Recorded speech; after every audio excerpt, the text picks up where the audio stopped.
Pour démarrer le moteur, vous devez avoir la clé intelligente sur vous.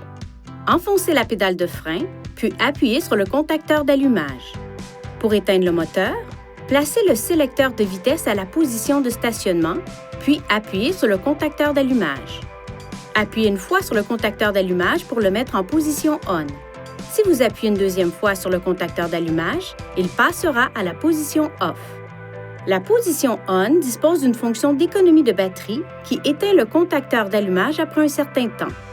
Cela arrive lorsque le véhicule ne roule pas, que toutes les portières restent fermées et que le levier de vitesse est sur stationnement. La fonction d'économie d'énergie cesse lorsqu'une portière est ouverte, que le levier de vitesse quitte la position stationnement ou que le contacteur d'allumage change de position. Si vous laissez le contact sur la position ON sans faire rouler le véhicule pendant une durée prolongée, divers systèmes du véhicule peuvent décharger la batterie et votre véhicule pourrait ne pas démarrer. Après le démarrage, laissez le moteur tourner au ralenti pendant au moins 30 secondes. Ne faites pas tourner le moteur de votre véhicule à un régime trop élevé pendant qu'il se réchauffe. Conduisez d'abord à vitesse modérée sur une courte distance, plus particulièrement s'il fait froid.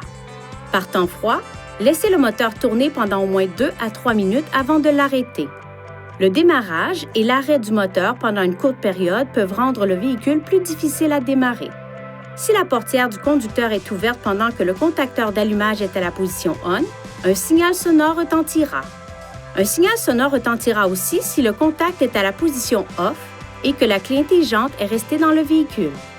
Lorsque vous placez le contacteur d'allumage à la position OFF et le levier de vitesse à la position de stationnement, les systèmes audio, Bluetooth et de navigation restent alimentés pendant un certain temps, jusqu'à l'ouverture de la portière du conducteur. Cette durée peut être prolongée jusqu'à 30 minutes en appuyant sur le bouton d'alimentation de la chaîne audio ou sur le bouton de déverrouillage de la clé intelligente. Assurez-vous que le contacteur d'allumage se trouve à la position OFF et prenez la clé intelligente avec vous lorsque vous quittez le véhicule.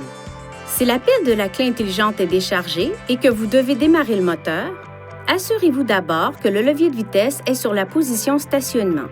Touchez le contacteur d'allumage avec la clé intelligente et un signal sonore se fera entendre. Dans les 10 secondes suivant le carillon, enfoncez la pédale de frein et appuyez sur le contacteur d'allumage. Le moteur démarrera. Si vous n'appuyez pas sur la pédale de frein en même temps que sur le contacteur d'allumage, la position passera à ON, mais le moteur ne démarrera pas.